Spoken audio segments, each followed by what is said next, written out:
Hi, I'm Jenny with Global Gardens. I'm so glad you picked up our cookbook.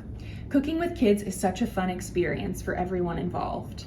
It's super empowering to take simple ingredients, turn them into something delicious, and being brave and trying new things. Cooking also creates connection, both between the chefs in the kitchen, but also with all the people that they're sharing their food with. Here at Global Gardens, we have been cooking with kids for over 15 years. Because we do so much gardening, we always end up back in the kitchen. Because of that, we've picked up lots of tips and tricks over the years that can help make cooking with kids fun and successful. Firstly, set aside a time that's relaxed and not rushed. Learning a new skill takes time and patience, so we want to make sure we have those things. Secondly, spills and messes are inevitable, so we take them in stride. Make a game plan ahead of time. It can help to have rags or paper towels easily accessible to your young chefs. Cleaning up is an important life skill just like cooking, and it's learned, so it's important for kids to be a part of that process. Third, make sure that safety is at the forefront. We want cooking to be a positive experience for everyone, and burns and injuries will take the fun right out of it. Maybe most important is to share the power. As grown-ups, we tend to make lots of decisions about how things go in daily life, but this is a chance for kids to take the lead. Kids are capable of so much in the kitchen, especially as they're practicing, their skills increase really fast. So this is a time to share decisions about what we're cooking, maybe even go shopping together, and for kids to really practice their skills. Of course, they may need some instruction or modeling, but try not to take over. Lastly, remember, this is all about having fun. Yes, cooking has sort of an end goal in mind, but it's really about the process, so enjoy it.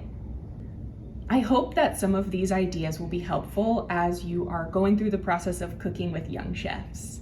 Enjoy! There are 3 main hazards to be aware of in the kitchen: germs, heat, and sharps.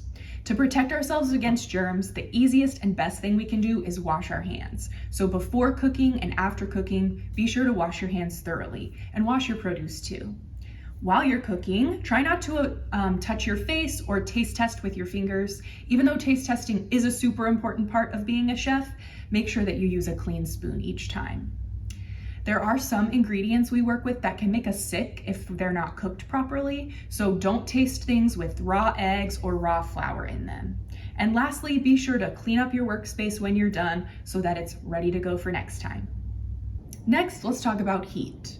There are lots of recipes where you don't need heat at all, but sometimes we'll need to use the stove or an oven or interact with hot foods. When this is the case, adults should be watching really closely and always pointing out where the hot surfaces are. Oven mitts also make a huge difference, and you can even get kid-sized ones. Lastly, sharps. Safety around knives is a critical part of cooking and one that every chef needs to learn. Over the years, we've picked up a few tools and techniques that can make knife use both accessible and safe for new chefs. Firstly, choose an age and skill appropriate knife. For new or very hesitant chefs, we like plastic lettuce knives. These do a great job cutting most produce, but they won't cut skin. It is important when you're using a lettuce knife to practice just as safely and carefully as if it were sharp, because we don't want to pick up any bad habits. As knife skills increase, we can move up to a sharp chef's knife. Shorter knives can be less intimidating and easier to control. This one is 5 inches and it's the perfect size for a child's hand. It's also really important to keep your knife sharp. Sharp knives are actually safer than dull knives because they cut exactly where you expect with less pressure, and that prevents injuries. No matter what knife or tool you use, it's always important that chefs keep their eyes on their task, that their sharp object is down on the counter when it's not in use, and that we're always being aware of safety.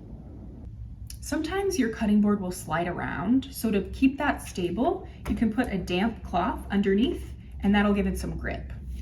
We've also found that wobbly foods can be hard to get a grip on, and it's kind of hard to control, so a grown-up can cut off a small sliver to create a flat, stable surface for the chef to chop the produce. On skinny things like carrots, you can cut them in half. When first being introduced to a knife, we find it helps to get comfortable with knives before there's anything to chop. So we like to point out which part is sharp, which is the bottom edge, which part is not sharp, which is the top edge, And we like to teach kids how to grip and move a knife safely. So we want to make sure we have a confident, firm grip on the knife, not sort of intimidated or uncertain with our grip. And we teach kids to keep the point on the board while we push and rock to slice through our veggies. Once a chef feels comfortable with their knife, it's time to introduce some produce. We find some really great starter veggies are carrots or slices of potato. Let's talk about grips. How you hold on to whatever you're chopping is very important, and here are our go-tos. The first is rainbow grip, which you can see if you look from the side. My hand is in the shape of a rainbow, and there's a gap right here where the knife can safely go through. This is especially useful for small things like lemons and radishes, items that are a little too small to grip firmly in another way. Notice my hands were totally out of the path of the knife. Next is bear claw. This grip is the most commonly used. We form our fingers into a bear claw and use them to grip the knife. What we don't want is fingers laying out here, a thumb sticking out the side. We want to make sure that our fingers are safely tucked away and as far back from the knife as we can while safely holding onto our produce.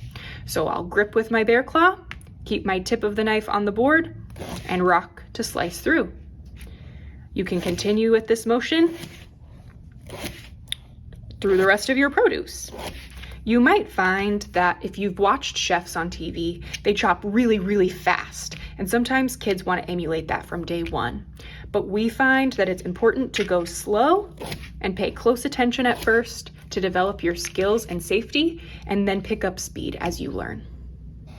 Sometimes if you've watched chefs on TV chopping, you'll notice they go really, really fast, and sometimes new chefs want to do that from day one. But we have found it's really important to take it slow, be safe, and practice.